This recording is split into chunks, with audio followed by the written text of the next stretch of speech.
Media. ബഹുമാനിക്കട്ടെ. സ്തോത്രം. പ്രിയപ്പെട്ടവരെ, ഞാൻ ആ മുഖവുരയെല്ലാം അവസാനിപ്പിക്കുക. കർത്താവിന് മഹത്വം. ഈ ധന്യനായ പൗലോസ്ലീഹ ഞാൻ ലേഖനം എഴുതുമ്പോൾ, കൊരിന്തിയ ദൈവസഭയ്ക്ക് ലേഖനം എഴുതുമ്പോൾ അദ്ദേഹം എഴുതിയ ആ ലേഖനത്തിൻ്റെ ഒന്നാമത്തെ ലേഖനത്തിൻ്റെ 3-ാമത്തെ അധ്യായത്തിൻ്റെ 16-ാമത്തെ വാക്യം നമുക്കറിയാം. നിങ്ങൾ ദൈവത്തിൻ്റെ മന്ദിരം. ഇതിൻ്റെ പണിയുടെ ആരംഭം ബഹുമാന്യനായ നമ്മുടെ ഇപ്പോഴത്തെ Asian superintendent CC Thomas sir പ്രാർത്ഥിച്ചതിൻ്റെ ഫൗണ്ടേഷൻ സ്റ്റോൺ ഡെഡിക്കേറ്റ് ചെയ്ത് പണി ആരംഭിച്ച ഘട്ടം, ആ ഘട്ടം മുതൽ എഞ്ചിനീയറിങ്ങും ഇൻറ്റീരിയർ ഡിസൈനിങ്ങും ഒക്കെയായി വളരെ മനോഹരമായിട്ട് ഈ പണി പൂർത്തീകരിപ്പാൻ കർത്താവ് സഹായിച്ചു. Price the Lord. അപ്പോൾ ഈ പണി പൂർത്തീകരിച്ച് ഇതിൽ എനിക്ക് തോന്നുന്നത് വളരെ നാളുകൾ ഇതിനകത്ത് നിന്ന് ഇതിൻ്റെ പണി പൂർത്തീകരണത്തിന് വേണ്ടി പ്രാർത്ഥിച്ചിട്ടുണ്ട് ദൈവജനം. എന്നാൽ ഔദ്യോഗികമായി നമ്മൾ ഇന്ന് പ്രാർത്ഥിച്ച് ഇതിൻ്റെ വാതിൽ തുറന്ന് അകത്ത് പ്രവേശിക്കുമ്പോൾ ഒരു പ്രത്യേകതയുണ്ട്. ഇതിനെ ദൈവകരങ്ങളിൽ ഏൽപ്പിക്കുന്നത് വരെ ഇതൊരു മന്ദിരമായിരുന്നു. ഇതൊരു മന്ദിരമാണ്, ഒരു കെട്ടിടമാണ്. ഒരിക്കലും ഇതൊരു ആലയമായി മാറിയിട്ടില്ല. അതുവരെയും ഇതൊരു മന്ദിരമാണ്. ദൈവത്തിന് സ്തോത്രം. എന്നാൽ ഇത് ദൈവകരങ്ങളിൽ ഏൽപ്പിച്ച് പ്രാർത്ഥിച്ച് ദൈവം പ്രവേശിച്ചു എന്ന് നാം വചനപ്രകാരം വിശ്വസിച്ച് അംഗീകരിച്ച് കഴിയുമ്പോഴാണ് ഇത് ദൈവത്തിൻ്റെ ആലയമായി മാറുന്നത്. അതായത് ദൈവത്തിൻ്റെ സാന്നിധ്യം നിറഞ്ഞു എന്ന് വചനപ്രകാരം നാം ബോധ്യപ്പെടുമ്പോഴാണ് മന്ദിരം ആലയമാകുന്നത്. അല്ലെങ്കിൽ അതുവരെ ഇത് വെറും മന്ദിരമാണ്. അവിടെ പറയുന്നൊരു കാര്യം, നിങ്ങൾ ദൈവത്തിൻ്റെ മന്ദിരമാണ്. അതിൽ ദൈവത്തിൻ്റെ ആത്മാവ് വസിക്കുമ്പോഴാണ് നിങ്ങൾ ദൈവത്തിൻ്റെ ആലയങ്ങളായി മാറുന്നത്. അപ്പോ ദൈവത്തിൻ്റെ ആത്മാവ് നമ്മിൽ വസിക്കുന്നില്ലെങ്കിൽ നമ്മൾ ദൈവം വസിക്കുവാൻ ആഗ്രഹിക്കുന്ന ദൈവികമായ ദൈവസാന്നിധ്യം വസിക്കാൻ ആഗ്രഹിക്കുന്ന ഒരു മന്ദിരമാണ്. കർത്താവിന് മഹത്വം ഉണ്ടാകട്ടെ. ആമേൻ. അതിന്റെ എക്സ്പ്ലനേഷനിലേക്ക് ഞാൻ പോകുന്നില്ല. നമുക്കറിയാം, ഈ ദൈവാലയം എന്ന് പറയുന്നത്, ആമേൻ സ്തോത്രം, ഇതിപ്പം ചിലർ നോക്കിയിട്ട് പറയും ഇതെന്തോ, ഇത് വലിയ കാര്യമൊന്നുമില്ലല്ലോ, ഇത് സാധാരണ ചെയ്തെടുക്കാവുന്ന ഒരു കാര്യമല്ലേ. എന്നാൽ ദൈവം, ഞങ്ങളുടെയൊക്കെ പള്ളികളൊന്ന് നോക്ക്, ഞങ്ങളുടെയൊക്കെ അമ്പലങ്ങളൊന്ന് നോക്ക്, ഞങ്ങളുടെയൊക്കെ മോസ്കുകളൊന്ന് നോക്ക്, അതിൻ്റെ കാർപോർച്ചിൻ്റെ അത്രയുണ്ടോ നിങ്ങൾ ഈ വലിയ കാര്യം പറയുന്ന ഈ ആലയം അല്ലെങ്കിൽ ഇതൊക്കെ പറയുന്ന ഇത്രയും വലുപ്പത്തിൽ പറയാൻ ഇത് വല്ലതും ഉണ്ടോ എന്ന് സ്വാഭാവികമായി ഒരാൾ ചോദിച്ചാൽ, സ്തോത്രം, ഈ കെട്ടിടത്തിൻ്റെ മനോഹാരിതയോ വലിപ്പമോ വിസ്തീർണമോ ഒന്നുമല്ല ഈ പുസ്തകം പഠിപ്പിക്കുന്നത്. സ്തോത്രം, ഇതിനകത്ത് വസിക്കുന്ന ദൈവസാന്നിധ്യമാണ്. ദൈവസാന്നിധ്യം വസിക്കുന്നെങ്കിൽ അതാണ് ദൈവത്തിൻ്റെ ആലയം. ദൈവത്തെ ഒന്ന് മഹത്വപ്പെടുത്തിയാതെ. ദൈവസാന്നിധ്യം വസിക്കുന്നില്ലെങ്കിൽ കർത്താവിന് മഹത്വം. ഒരിക്കൽ കർത്താവായ യേശു ക്രിസ്തു പരസ്യ ശുശ്രൂഷ വേളയിൽ കടന്നു പോകുമ്പോൾ സ്തോത്രം, യഹൂദന്മാരുടെ പ്രീതിക്ക് വേണ്ടി ഹേരോദാവ് പണിതു കൊടുത്തിരിക്കുന്ന ആലയത്തെ ചൂണ്ടിയിട്ട് ശിഷ്യന്മാർ പറഞ്ഞു, നോക്ക് എത്ര മനോഹരമായിരിക്കുന്നു. ഇതിൻ്റെ പണി നീ കണ്ടില്ലേ? യഹൂദന്മാർക്ക് വേണ്ടി പണിതു കൊടുക്കുന്നതാണ് ഹേരോദാവ് എന്ന് പറഞ്ഞപ്പോൾ യേശു കർത്താവ് പറഞ്ഞൊരു വാക്കുണ്ട്. ദൈവത്തിന് സ്തോത്രം. അതെത്ര മനോഹരമാണെങ്കിലും കല്ലിന്മേൽ കല്ല് ശേഷിക്കാതെ ഇടിഞ്ഞു പോകും. ദൈവത്തിന് സ്തോത്രം. അതിൻ്റെ അർത്ഥം അതൊരു കെട്ടിടമാണ്. കെട്ടിടത്തിന് ഇടിവ് സംഭവിക്കും. അതിനുശേഷം കർത്താവ് പറഞ്ഞു, ഞാൻ എൻ്റെ സഭയെ പണിയും. ആർക്കും ഇടിക്കുവാൻ കഴിയാത്ത, ആർക്കും പൊളിക്കുവാൻ കഴിയാത്ത, ആർക്കും തകർക്കുവാൻ കഴിയാത്ത ഞാൻ എൻ്റെ സഭയെ പണിയും. ഹല്ലേലൂയ. അതിൻ്റെ സന്തോഷത്തോടെ കർത്താവിനെ സ്തുതിച്ചാട്ടെ. അവൻ ആലയത്തിൻ്റെ വലിപ്പമോ അതിൻ്റെ ഭംഗിയോ അല്ല, അതിൽ വസിക്കുന്ന ദൈവ സാന്നിധ്യമാണ് ഇന്ന് പകൽ നമ്മൾ സന്തോഷിപ്പാൻ ഇടയാകുന്നത്. ഹല്ലേലൂയ. ദൈവത്തിന് മഹത്വം ഉണ്ടാകട്ടെ. എല്ലാ തരങ്ങളും തുറന്ന് കർത്താവിനെ സ്തുതിച്ചാട്ടെ. ആമേൻ. കർത്താവിന് മഹത്വം ഉണ്ടാകട്ടെ. ഏറ്റവും പ്രധാനപ്പെട്ടതായ ഒരു കാര്യം, അവൻ പുതിയ നിയമസഭ എന്ന് പറയുന്നത് ബിനുപ്പാസ് ഇവിടെ ഓർപ്പിച്ചു, നിങ്ങൾ ദൈവത്തിൻ്റെ മന്ദിരമാണ്. ആമേൻ സ്തോത്രം. ആമേൻ. ശലോമോൻ ഏറ്റവും ശ്രേഷ്ഠമായ ഒരു ആലയം പണിതു. രാജാക്കന്മാരുടെ പുസ്തകങ്ങളിലും ദിനവൃത്താന്ത പുസ്തകങ്ങളിലും നമ്മൾ വായിക്കുന്നുണ്ട്. അത്രയും പണം മുടക്കി ലോകത്തിന്നു വരെ വേറൊരു ആലയം പണിതിട്ടില്ല. അതിൻ്റെ വാതിലുകളൊക്കെ സ്വർണം കൊണ്ട് സ്വർണ്ണ പലക കൊണ്ട് എന്ത് ചെയ്തതാ? പൊതിഞ്ഞതാ. ദൈവത്തിന് സ്തോത്രം. സ്വർണം പൂശുകയല്ല, സ്വർണത്തിൻ്റെ പലക കൊണ്ട് എന്ത് ചെയ്തു? അതിലെ കിണ്ണങ്ങളെല്ലാം സ്വർണം കൊണ്ടും വെള്ളി കൊണ്ടും ഒക്കെയാ. അതിലെ പുരോഹിതന്മാരുടെ വസ്ത്രത്തിൽ പതിപ്പിച്ച രത്നങ്ങളുണ്ടെങ്കിൽ ബഹുമില്യനുകൾ കിട്ടുന്ന വിലയുള്ള ആ രത്നങ്ങളും വൈഡൂര്യങ്ങളും കൊണ്ടാണ് പണിതെടുക്കുന്നത്. അത്രയും വിലയേറിയതായ ഒരു മന്ദിരം ഇന്നുവരെ ലോകത്തൊരു മനുഷ്യനും പിന്നെ ഉണ്ടാക്കിയിട്ടില്ല. കർത്താവിന് മഹത്വം. എന്നാൽ അത് ഉണ്ടാക്കിയ ശേഷം ശലോമോൻ ദൈവസന്നിധിയിൽ പ്രാർത്ഥിച്ചു പറഞ്ഞു, ദൈവമേ, നീ സ്വർഗാദി സ്വർഗങ്ങളിൽ അടങ്ങുന്നില്ല. ദൈവത്തിന് സ്തോത്രം. പിന്നെ മനുഷ്യന്റെ കൈപ്പണിയായിരിക്കുന്ന ഇതിൽ നീ ഒതുങ്ങുമോ? ഇല്ലവേ ഇല്ല. ഓർക്കുക, സ്വർഗാദി സ്വർഗങ്ങളിൽ അടങ്ങാത്ത ദൈവത്തെയാണ് ഞാനും നിങ്ങളും ആരാധിക്കുന്നത് എന്ന ബോധ്യത്തോടുകൂടെ ഇതിനകത്ത് വന്നാൽ ഇതിന്റെ വലിപ്പമല്ല, ഇതിനകത്ത് വസിക്കുന്നവന്റെ വലിപ്പത്തെ ഓർത്താണ് നമ്മൾ ആരാധിക്കുന്നത്. ഈ കെട്ടിടത്തിന്റെ വലിപ്പത്തെക്കാൾ ഇതിനകത്ത് വസിക്കുന്ന ദൈവ സാന്നിധ്യത്തിന്റെ വലിപ്പമോർത്ത് അവൻ ദൈവത്തെ ആരാധിക്കുന്ന ദൈവജനത്തിനായി ഞാൻ ദൈവത്തെ സ്തുതിക്കുക. കെട്ടിടം വലിപ്പമല്ലെങ്കിലും ഇതിനകത്ത് വസിക്കുന്നവൻ സ്വർഗാദി സ്വർഗങ്ങളിൽ അടങ്ങാത്ത ദൈവമാ. അതറിയുന്ന ദൈവമക്കളെ ആത്മാവിൽ കർത്താവിനെ സ്തുതിച്ചാരാധിക്കട്ടെ. അതാണ് ദൈവ സാന്നിധ്യത്തിന്റെ മഹിമയെന്ന് പറയുന്നത്. അതാണ് ദൈവകൃപ. ഇതിനകത്ത് വരുമ്പോ യോഹന്നാൻ അപ്പോസ്തലൻ കണ്ട ഒരു മഹത്വപൂർണമായ ദർശനമുണ്ട്. 7 നക്ഷത്രം വലം കൈയിൽ പിടിച്ച് 7 പൊൻനിലവിളക്കുകളുടെ നടുവിൽ ഉലാവുന്ന ദൈവ സാന്നിധ്യം. ആ സാന്നിധ്യം ഇതിനകത്ത് കാണാൻ കഴിഞ്ഞാൽ ഇത് ദൈവത്തിന്റെ ആലയമാ. ഇതിനകത്തെ മനോഹാരിതയേക്കാൾ ഇതിനെ മനോഹരമാക്കുന്ന ആ ദൈവ സാന്നിധ്യം അനുഭവിപ്പാൻ ആത്മാവ് നമ്മെ ശക്തീകരിക്കട്ടെ.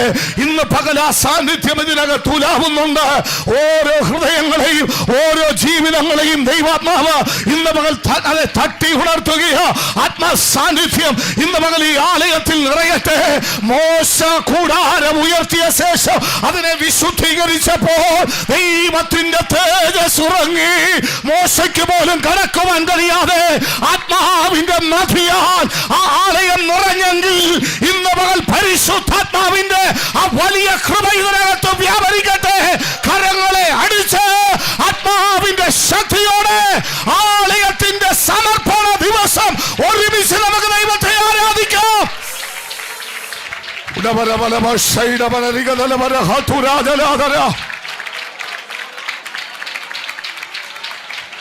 ആമേൻ. Praise the lord. ഹല്ലേലൂയ.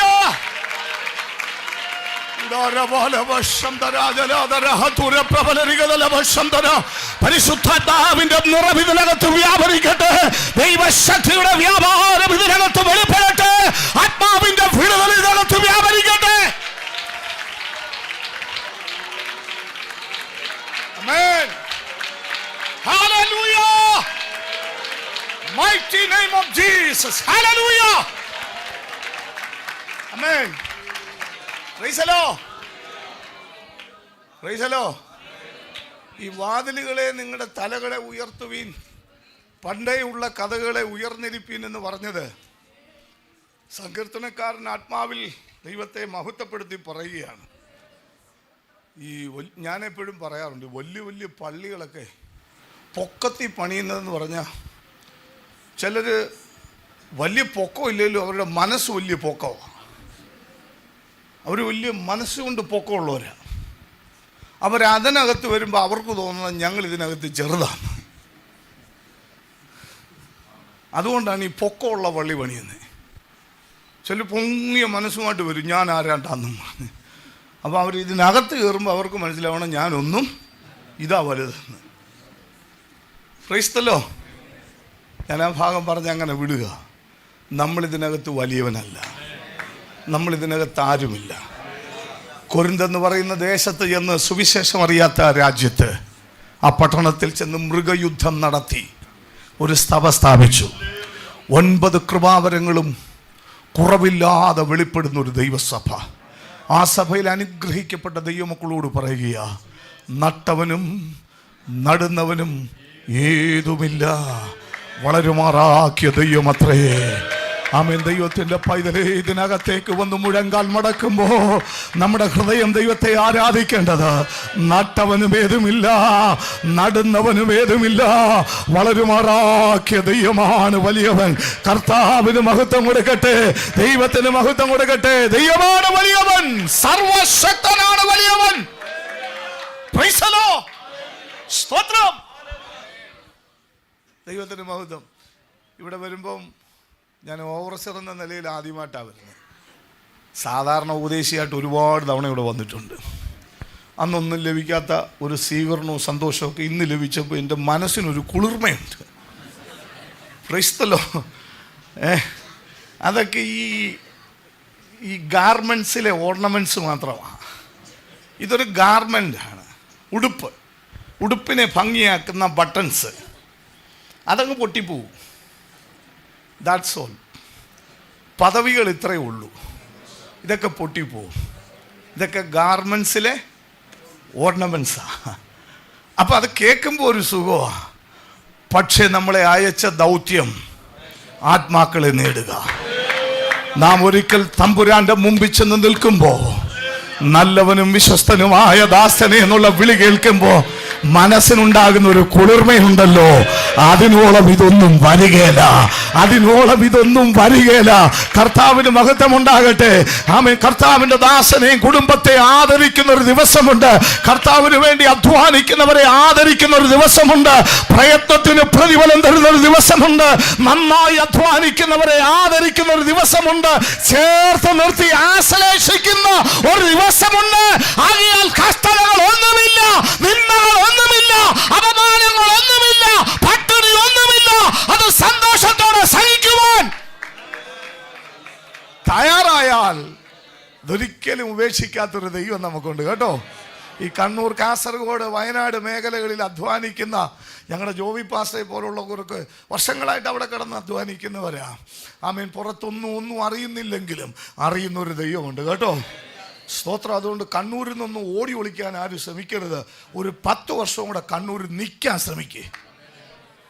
ട്രാൻസ്ഫറിന് ശ്രമിക്കരുത്. കണ്ണൂരിൽ നിന്ന് എന്ത് ചെയ്യരുത്.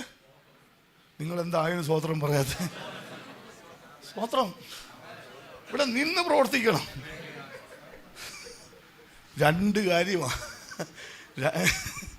അപ്പോൾ പാസ്റ്റർമാർ പറയാം, ഉദ്ദേശി പ്രസംഗിച്ച് എവിടെ കൊണ്ട് എത്തിച്ചെന്നറിയാം. സ്തോത്രം. ദൈവത്തിന് മഹത്വം ഉണ്ടാകട്ടെ. ദൈവം പ്രതിഫലം തരുമെന്നേ. ഞാൻ ഒരു കാര്യം പറയാം. 30 വർഷം ഞാൻ ചേന്നംകുളത്ത് പ്രവർത്തിച്ചു, സഭാഹോളുണ്ടായി. അതെല്ലാം ഇതിൻ്റെ പോട്ടെ, വലിപ്പമൊന്നും പറയാം. മനോഹരമായിട്ട് ഒത്തിരി ആത്മാക്കളെയൊക്കെ കിട്ടി. സെമിത്തേരിയായി, എല്ലാ സൗകര്യങ്ങളുമായി. പക്ഷെ സഭ വളർന്നു. ഞാൻ ചെറുതായില്ല. സഭ വളർന്നതുപോലെ ദൈവം എന്നെയും വളർത്തി. എൻ്റെ കുഞ്ഞുങ്ങളുടെ വിദ്യാഭ്യാസം, നല്ല വീട്, മറ്റെല്ലാ ഇപ്പം നമ്മുടെ കെ വി മാത്യു പാസ്റ്ററെ പറ്റി പാസ്റ്റർ പറഞ്ഞു, ഒരു വീടില്ലെന്നല്ലേ. നിശ്ചയമായിട്ടും നമ്മൾ 2 വർഷത്തിനകം അദ്ദേഹത്തിൻ്റെ വീട് ഇവിടെ സമർപ്പിക്കും. ഇല്ലയോ? വിശ്വാസത്തെ പ്രഖ്യാപിക്കുക. സന്തോഷമുണ്ടോ ദൈവത്തിന്? സ്തോത്രം. അതെന്താ പേടി? എന്തുവാ പാസ്റ്റർ? അങ്ങനാ. നല്ല ദേശമാണ് കേട്ടോ. വിട്ടുപോണ്ട. ഹൈറേഞ്ചിനേക്കാൾ എത്ര സുഖമായ ദേശമാണ്. ദൈവത്തിന് മഹത്വം ഉണ്ടാകട്ടെ. ഞങ്ങളുടെ KM വർഗീസ് മാസ്റ്ററൊക്കെ പുറ്റടിയിൽ നിന്ന് വരുന്ന എന്തോരം കഷ്ടപ്പാടാണെന്നറിയാം. Price the Lord. ദൈവം അനുഗ്രഹിക്കട്ടെ. അപ്പോൾ നമ്മളെ ആദരിക്കുന്ന ഒരു ദൈവമുണ്ട്. പറഞ്ഞു പോയ സമയം പോകും. ചുരുങ്ങിയ മിനിറ്റ് കൊണ്ട് ഞാൻ നിർത്താം. അപ്പോൾ ഇതിൻ്റെ വലിയ വലിപ്പത്തിലൊന്നുമല്ല കാര്യം. ദൈവ സാന്നിധ്യം വസിക്കണം. പ്രിയപ്പെട്ടവരെ, നമ്മിൽ ദൈവ സാന്നിധ്യം. അതാണ് പൗലോസ് കൊരിന്ത്യ സഭയോട് പറയാം, നിങ്ങൾ വിശ്വാസത്തിലിരിക്കും. 2ാമത്തെ ഘട്ടമാണ്. നിങ്ങൾ വിശ്വാസത്തിലിരിക്കുന്നു എന്ന് 9 കൃപാവരങ്ങൾക്കും കുറവില്ലാത്ത സഭയോട് പറയുക. നിങ്ങൾ വിശ്വാസത്തിൽ ഇരിക്കുന്നു. അപ്പോൾ കൃപാവരത്തിനൊരു കുറവില്ലെങ്കിലും നിങ്ങൾ സൂക്ഷിക്കണം. വിശ്വാസത്തിലുണ്ടോയെന്ന്. അന്യഭാഷയിലിരിക്കുന്നോന്നല്ല, പ്രവചനത്തിലിരിക്കുന്നോന്നല്ല, വെളിപ്പാടിലിരിക്കുന്നോന്നല്ല, നിങ്ങൾ ശ്രദ്ധിക്കേണ്ടത് വിശ്വാസത്തിലിരിക്കുന്നു എന്നാ. അടിപൊളി പ്രസംഗം നടത്തുമ്പോഴും സൂക്ഷിക്കേണ്ടത് വിശ്വാസത്തിലുണ്ടോന്നാ. വലിയ പ്രവചനം അടിച്ചു വിടുമ്പോഴും സൂക്ഷിക്കേണ്ടത് വിശ്വാസത്തിലുണ്ടോന്നാ, വിശുദ്ധിയിലുണ്ടോന്നാ. കാരണം ഇതിലുണ്ടെങ്കിലേ ദൈവം വസിക്കത്തുള്ളൂ. ദൈവത്തിന്റെ മന്ദിരമാകണമെങ്കിൽ കർത്താവ് പറയുന്ന ക്രൈറ്റീരിയ അന്യഭാഷയല്ല, കർത്താവ് പറയുന്ന ക്രൈറ്റീരിയ പ്രവചനമല്ല, കർത്താവ് പറയുന്ന ക്രൈറ്റീരിയ പ്രസംഗമല്ല, കർത്താവ് പറയുന്ന ക്രൈറ്റീരിയ വെടിപ്പായിട്ടുള്ളത്, കറയില്ലാത്തത്, ചുളുക്കമില്ലാത്തത്, മാലിന്യമില്ലാത്തത്, ദൈവകൃപയുള്ളത്, കർത്താവിന് വേണ്ടി സമർപ്പിക്കപ്പെട്ടത്. അങ്ങനെയുള്ള ആലയങ്ങളിൽ എന്റെ ദൈവം വസിക്കുന്നു. ദൈവത്തിന് സ്തോത്രം കേട്ടോ. അപ്പം ദൈവം വസിക്കുവാൻ തക്കവണ്ണമുള്ള ആലയങ്ങളായി ഓരോ ദിവസവും നമ്മളെ പരിശോധിക്കണം. പ്രൈസലോ. ഒന്ന്, മനുഷ്യനിർമ്മിതമായ കെട്ടിടത്തിന്റെ വലിപ്പത്തെക്കാൾ വസിക്കുന്നവന്റെ വലിപ്പമാണ് നമുക്ക് ആവശ്യം. രണ്ട്, അവൻ വസിക്കുവാൻ തക്കവണ്ണം യോഗ്യമായ ആലയമായിരിക്കണം. ഞാൻ കഴിഞ്ഞ ദിവസം നമ്മുടെ KM വർഗീസ് മാസ്റ്ററുമായിട്ട് ഞങ്ങൾ കർണാപുരം എന്ന ആലയം, അതുപോലെ 2-3 ആലയങ്ങൾ സമർപ്പിച്ചപ്പോൾ ഞാൻ എടുത്തു പറയാനിടയായി. യെഹെസ്കേൽ പ്രവാചകന്റെ പുസ്തകത്തിൽ ഒരു ഭേദഭാഗമുണ്ട്. 10 മുതലുള്ള അധ്യായങ്ങളിൽ ദൈവം തമ്പുരാൻ വലിയ നല്ല ഒരു ആലയം നൽകി. ജനം അതിനകത്ത് ചെന്ന് നിന്ന് ദൈവത്തിന് പുറം കാട്ടുമാറാക്കിയെന്ന് എഴുതിയിരിക്കുന്നത്. ആലയം തരുമ്പോൾ ദൈവത്തിനെ മുഖാമുഖം കണ്ട് ആരാധിക്കാനാ, ദൈവത്തോട് തിരിഞ്ഞു നിൽക്കരുത്. ഇവിടെ നല്ല എവിടെ നമ്മൾ ആരാധിച്ചാലും ആലയത്തിനകത്ത് ദൈവം അഭിമുഖമായിരിക്കണം. അതാണ് വചനം പറയുന്നത്. ദൈവം ആഗ്രഹിക്കുന്നതിനെതിരായി നിന്നുകൊണ്ട് ആലയത്തിൽ നിൽക്കരുത്. നിന്നാൽ ചിലപ്പോൾ നമ്മൾ ആലയത്തിൽ കാണുക ആ തേജസ് അങ്ങ് പോവും. അതാണ് യെഹെസ്കേൽ പ്രവചനം 10, 11, 12 അധ്യായങ്ങളിൽ എന്താ വായിക്കുന്നത്? ആലയത്തിനകത്ത് ആൾക്കാർ നിന്ന് എന്തൊക്കെയോ ചെയ്യുന്നുണ്ട്, പക്ഷേ തേജസ്സിനിരിക്കാൻ വയ്യാതെ അത് കൃപാസനത്തിൽ നിന്ന് എഴുന്നേറ്റ് ഉമ്മരപ്പടിയിൽ ചെന്ന് നിന്നു, അവിടെ നിന്ന് മതിലിന്മേൽ ചെന്ന് നിന്നു, അതിൽ നിന്ന് മലമുകളിലേക്ക് പർവ്വതങ്ങളിലേക്ക് പോയി. അപ്പോഴും ഇവിടെ ഭയങ്കര ആരാധന വെളിപ്പെടുക, ആരാധനയ്ക്ക് ഒരു കുറവും. അപ്പോൾ ഏറ്റവും ഇമ്പോർട്ടൻ്റ് ഇതിനകത്ത് വരുന്നവരല്ല, ഇതിനകത്ത് വരേണ്ടവനുണ്ടോ എന്നുള്ളതാണ്. അത് നഷ്ടപ്പെടുന്ന ഒന്നും നമ്മുടെ ജീവിതത്തിൽ ഉണ്ടാകരുത്. ഇതിനകത്ത് അനുതാപം ഉണ്ടാകട്ടെ, ഇതിനകത്ത് മനസ്താപം ഉണ്ടാകട്ടെ, ഇതിനകത്ത് സമർപ്പണം ഉണ്ടാകട്ടെ, ഇതിനകത്ത് ആത്മ അഭിഷേകം ഉണ്ടാകട്ടെ, ഇതിനകത്ത് രോഗശാന്തി ഉണ്ടാകട്ടെ, ഇതിനകത്ത് ഭൂതങ്ങൾ അലറിയുമാകട്ടെ, ഇതിനകത്ത് വിടുതൽ വെളിപ്പെടട്ടെ, ഇതിനകത്ത് രോഗസൗഖ്യം വ്യാപരിക്കട്ടെ.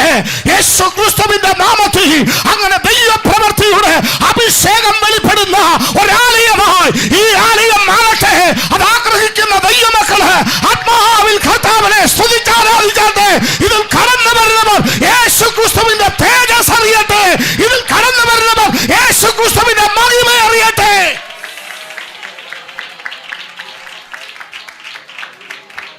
സ്തോത്രം. മൂന്നാമത്തെ ഒരു കാര്യം കൂടെ പറഞ്ഞ് അവസാനിപ്പിക്കാം. യാക്കോബ് അപ്പൻ്റെ കയ്യിൽ നിന്ന് അനുഗ്രഹമൊക്കെ വാങ്ങിയിട്ട് ഇങ്ങനെ ഓടിപ്പോകുമ്പോൾ ലൂസ് എന്ന് പറയുന്ന ദേശത്ത് ചെന്നപ്പോൾ സന്ധ്യയായപ്പോൾ കല്ലെടുത്ത് തലയിണയായി വെച്ച് ഉറങ്ങി. ആ ഉറക്കത്തിൽ താൻ ഒരു ദർശനം കണ്ടു. ആ ദർശനം ഇങ്ങനെയാണ്: സ്വർഗം തുറന്നിരിക്കുന്നു, അവിടുന്ന് ഒരു കോവണി താൻ കിടക്കുന്നിടത്തേക്ക് ഇറങ്ങി വരികയാണ്. അവർ നോക്കുമ്പോൾ ദൂതന്മാർ കയറുകയും ഇറങ്ങുകയും ചെയ്യുന്നു. അപ്പോൾ അത്ര വിശാലമായ ഒരു വഴിയാ.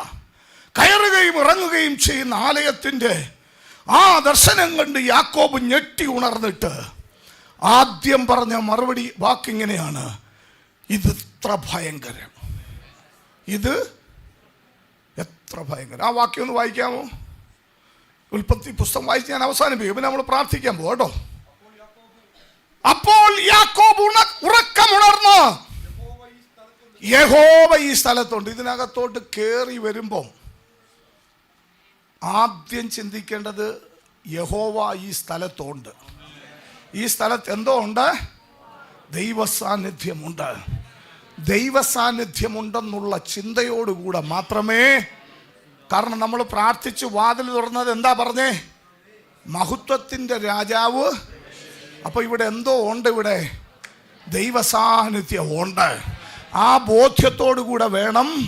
അതുകൊണ്ടാ സങ്കീർത്തനക്കാരൻ പറഞ്ഞത്, അവൻ്റെ സന്നദ്ധിയിൽ സ്തോത്രത്തോട് വരുവേൻ, അവൻ്റെ പ്രാകാരങ്ങളിൽ സ്തുതിയോടെ വരുവേൻ. കാരണം ഇതിനകത്തുള്ളത് പാസ്റ്റർ അല്ല, സെൻട്രൽ പാസ്റ്റർ അല്ല, ഓവർസിയർ അല്ല, കൗൺസിൽ മെമ്പർ അല്ല. അതിനൊക്കെ ഉപരിയായി സർവശക്തനായ ദൈവത്തിൻ്റെ മഹനീയ സാന്നിധ്യം ഇതിനകത്തുണ്ട്.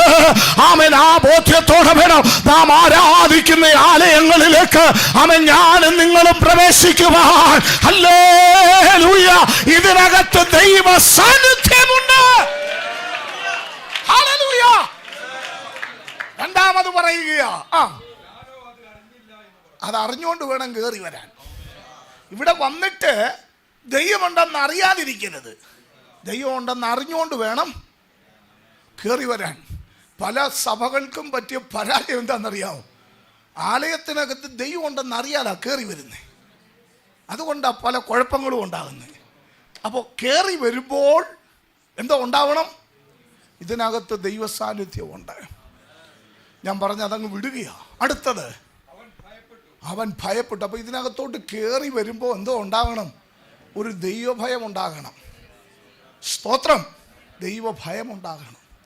ആലയത്തിനകത്ത് വരുമ്പോൾ അവിടുത്തെ പാ കീറിയതായിരിക്കാം, പെയിൻ്റ് അടിച്ചിട്ടില്ലായിരിക്കാം, ബൾബൊക്കെ അടിച്ചു പോയതായിരിക്കാം, ഒന്നുമില്ലായിരിക്കാം. പക്ഷെ വന്നിരുന്ന് ആരാധിക്കുന്നിടത്ത് ദൈവ സാന്നിധ്യമുണ്ടെന്നുള്ള ഒരു ദൈവഭയം ഉണ്ടാകണം. പ്രൈസലോ, പ്രൈസലോ. ഒരു ഭയമുണ്ടാകണം. ഇനി അടുത്ത വാക്യം, ഇത് ഭയങ്കരമാണ്. കാഴ്ചയ്ക്ക് വലിയ ഒന്നുമില്ല, പക്ഷെ ഇത് ഭയങ്കരമാണ്. കാരണം ഇവിടെ വസിക്കുന്നവൻ ഉന്നതന്മാർക്കു മീതെ ഉന്നതനും അവർക്കു മീതെ അത്യുന്നതനുമായവനായി ഇവിടെ വസിക്കുന്നത്. ഹല്ലേലൂയ. ദൈവത്തിന് സ്തോത്രമുണ്ടാകട്ടെ. ഞാൻ വളരെ ബഹുമാനത്തോടെ പറയുകയാണ്, നമ്മുടെ കേരള മുഖ്യമന്ത്രി സഖാവ് പിണറായി വിജയൻ പെട്ടെന്ന് കയറി വരിക, നമുക്കെന്തോ റെസ്പെക്റ്റ് ആയിരിക്കും, ഇല്ലേ? ശരിയല്ലേ മതിപ്പാസ്? ഓപ്പോസിഷൻ ലീഡർ സതീശൻ സാറ് വരിക, എന്നോ ഭയമായി, എന്തോ ഒരു ബഹുമാനമായിരിക്കും, അല്ലേ? നമ്മുടെ പ്രധാനമന്ത്രി നരേന്ദ്രമോദി വരിക എന്ന് വെച്ചു, എന്തുമായിരിക്കും നമ്മുടെ മൈൻഡ്? ഇതൊക്കെ പോട്ടെ. ഈ ഇങ്ങനെ ഒരു ആലയം സമർപ്പിക്കുന്നെന്ന് കേട്ടുകൊണ്ട് ഡൊണാൾഡ് ട്രംപ് വന്നാൽ എന്തായിരിക്കും? നിങ്ങൾ എന്തായിരിക്കും ചിന്തിക്കുന്നത്? അയ്യോ, നമ്മുടെ മൈൻഡ് എന്തുമായിരിക്കും? ഞാൻ നിങ്ങളുടെ ചിന്തയ്ക്ക് വേണ്ടി പറഞ്ഞ, അവരെക്കാളൊക്കെ എത്ര വലിയവനാ. അവരൊക്കെ ഇരുന്ന് മരിച്ച് മാറുന്ന മനുഷ്യരാ. എന്നാൽ ഉന്നതനായവൻ, ശാശ്വതവാസിയായവൻ, സകലത്തിനും ഉടയവനായവൻ, സകലത്തെയും നിയന്ത്രിക്കുന്നവൻ, സകല ചരാചരങ്ങളെയും ചലിപ്പിക്കുന്നവൻ, അവൻ ഇവിടെ ഉണ്ട്. അവൻ ഇതാ, ആ ഭയങ്കരത്വം ഇവിടെ ഉണ്ട്. ഭയപ്പെട്ടു ദൈവത്തെ ആരാധിപ്പാൻ. അതാണ് വേണ്ടുന്നത്. എത്ര ഭയങ്കരം. അടുത്തത് വായിക്കുന്നത് എന്താ? ഇത് ദൈവത്തിന്റെ ആലയമല്ലാതെ മറ്റൊന്നല്ല. അടുത്തത്, ഇത് സ്വർഗത്തിന്റെ വാതിലാ. അതിന് അണ്ടർലൈൻ ചെയ്യണം. ഇതെന്തിന്റെ വാതിലാ? കാറ് മേടിക്കാനുള്ള വാതിലല്ല, വീട് വെക്കാനുള്ള വാതിലല്ല, കടം മാറ്റാനുള്ള വാതിലല്ല, ജപ്തി മാറ്റാനുള്ള വാതിലല്ല, രോഗസൗഖ്യം പ്രാപിക്കാനുള്ള വാതിലല്ല, സ്തോത്രം, വിഷയങ്ങൾക്ക് മറുപടി കിട്ടാനുള്ള വാതിലല്ല. ഇത് സ്വർഗത്തിന്റെ വാതിലാ. എന്നോട് ചേർന്ന് സന്തോഷിപ്പാൻ കഴിവുള്ളവർ ഒരുമിച്ച് ദൈവത്തെ ആരാധിച്ചാട്ടെ. ഇത് സ്വർഗത്തിന്റെ വാതിലാ. ഇത് ഭയങ്കരമുള്ള ഇടമാ. എന്റെ നിത്യതയുടെ വാതിലാ. യേശുവിന്റെ നാമത്തില് ഇന്ന് പകൽ നാം പ്രാർത്ഥിച്ചു തുറന്ന ഈ ആലയത്തിന്റെ വാതില് എന്റെ നിന്റെ നിത്യതയുടെ വാതിലാ. ഇത് സ്വർഗത്തിന്റെ വാതിലാ. യേശുവിന്റെ നാമത്തിൽ അധരങ്ങളെ തുറന്ന് ആത്മാവിൽ കർത്താവിനെ സ്തുതിച്ച് ആരാധിക്കാം. ഇന്ന് പകൽ ദൈവ സാന്നിധ്യം ഈ ആലയത്തിൽ നിറയട്ടെ.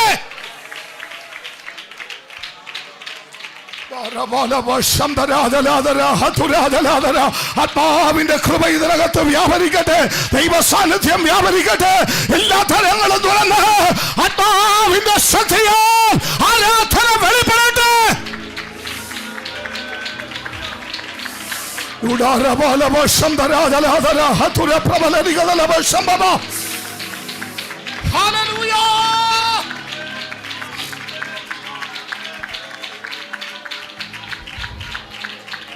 ഇത് സ്വർഗത്തിന്റെ വാതിലാ. ഇത് ദൈവം വസിക്കുന്ന ആലയമാ. ഇവിടെ രോഗസൗഖ്യമുണ്ട്, ഇവിടെ വിടുതലുണ്ട്, മനം തകർന്നവർക്ക് സൗഖ്യമുണ്ട്, പ്രശ്നങ്ങൾക്ക് പരിഹാരം കൽപ്പിക്കുന്നവർ ഇവിടെയുണ്ട്. ആമേൻ. രോഗക്കിടക്കളെ മാറ്റി വിരിക്കുന്നവർ ഇവിടെയുണ്ട്, ആത്മാവിനെ പകരുന്നവർ ഇവിടെയുണ്ട്, വാഗ്ദത്തത്തിന്റെ പൂർത്തീകരണം തരുന്നവർ ഇവിടെയുണ്ട്, വാക്കു പറഞ്ഞാൽ മാറാത്തവൻ ഇവിടെയുണ്ട്, ഒരു നാളും കൈവിടാത്തവൻ ഇവിടെയുണ്ട്.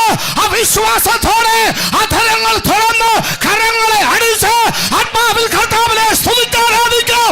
അവൻ ഇവിടെ ഉണ്ട്.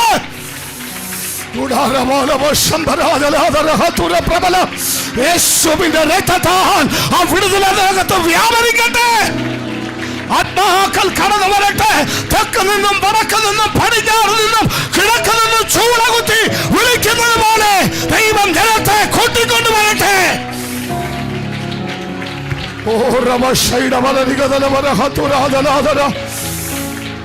Praise the Lord. Hallelujah.